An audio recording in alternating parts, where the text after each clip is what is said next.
This story happened between 1986 and 1987. My father bought a farm in the Free State province, which the locals called Gapamadi. It is Sotho for the place where the blood flows. The first week or so, everything went without incident.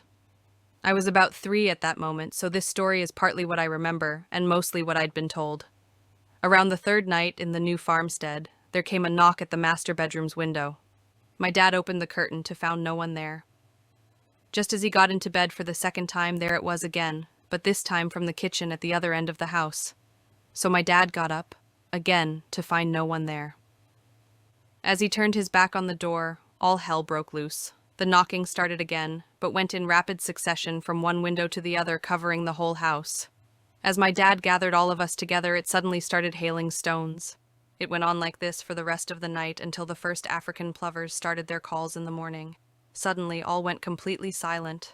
Apparently, it did not only torment us as the owners of the farm workers who were left the next morning didn't want to start work out of fear for the Tokoloshi, a small creature used by witches to cause a haunting that they believed was responsible for the phenomenon. Most even left the same day.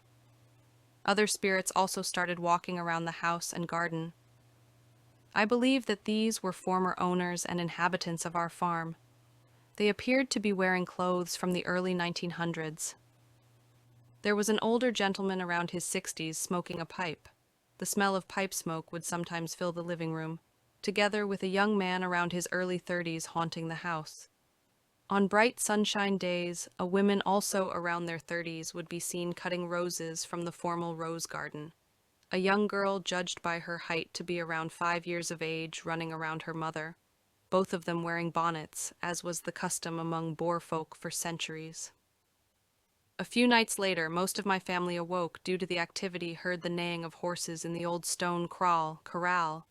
There was the sound of hooves on the ground, the muted voices of men talking or discussing something, the sound of the heavy old iron gates being swayed open, followed by a voice calling, "Voorwaarts mannen." It roughly translates from Dutch to "charge men." The horses would then bolt from the opened gates circling the house, accompanied by the sound of horsewhips being used to encourage the horses to run faster. This usually lasted around 30 minutes every night. The creepy part is that the kraal was used by the Boers during the Anglo-Boer War of 1899.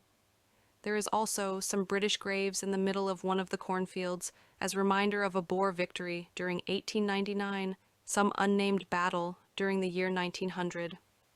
One day, my mother cried out in fear. Our healthy Boerboel dogs were lying on their backs, with their eyes turned back in their sockets, their mouths would foaming. At first, my parents thought that they were poisoned.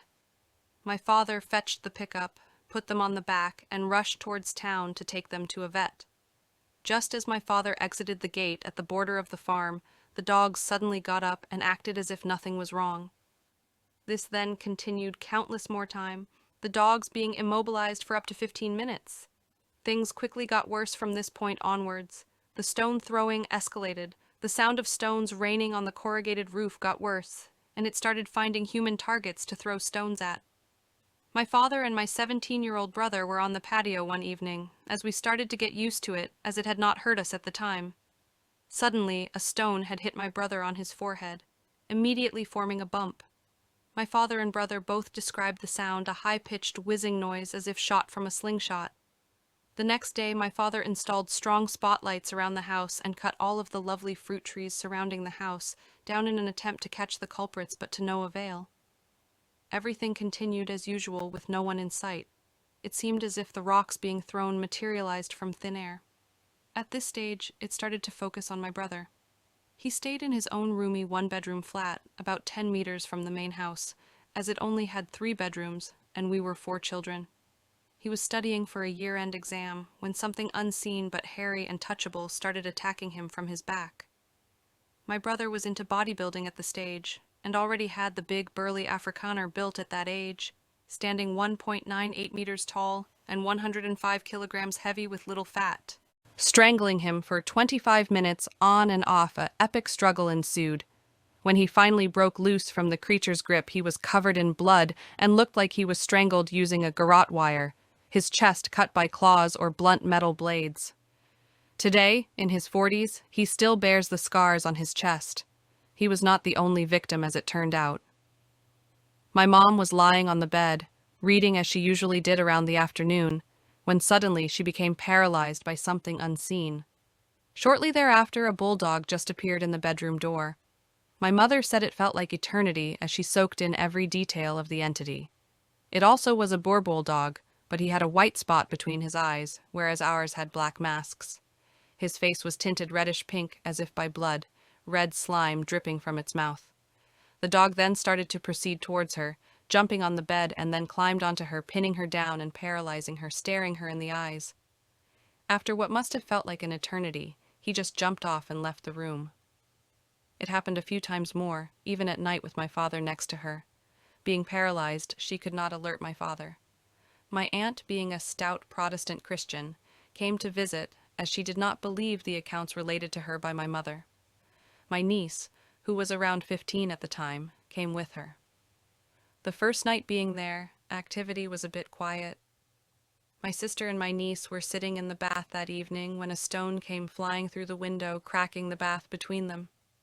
That first stone seemed to act like a catalyst, as the now normal activity immediately resumed. My aunt decided to brave the night and sleep over. When we woke up the next morning, my aunt and niece were gone. They packed their bags in the middle of the night and drove the nearly 400 kilometers home. I actually admire her for her bravery, as she had to go outside and walk the 20 meters to her car. She said something had happened in the spare bedroom shortly after switching the lights off. Until this day, she refuses to tell us what exactly did happen. Although the activity usually started around dusk and continued until the first African plovers called in the early morning hours, activity started to happen during daylight hours as well. There would be whispering around the house, 2 dark shadows moving throughout the house. These same 2 dark shadows also circled the house every night. We believed that they were the cause for the poltergeist-like activity. It is actually reported by the natives that tokoloshis usually worked in pairs. The only time activity now ceased was when the police or people who did not have a close bond to the family visited, immediately resuming after they left.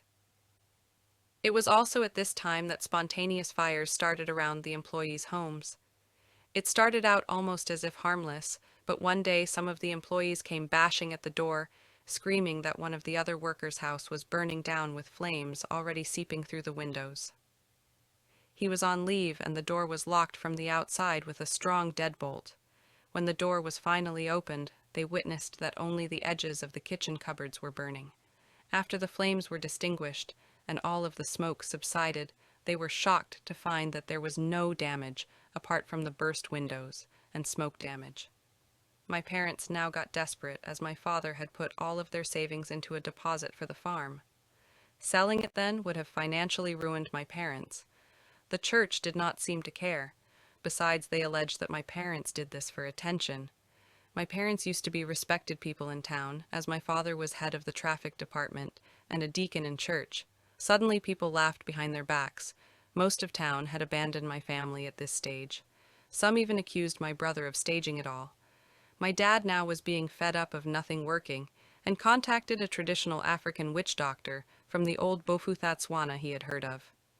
When the witch doctor came, he first asked for a glass of water, looked into it, and told my father things of a very personal nature. Very few people knew of. Certainly no one in the town we stayed at. The witch doctor started to perform a cleansing ritual before he removed a few boxes filled with stuff like fingernail clippings, hair, etc.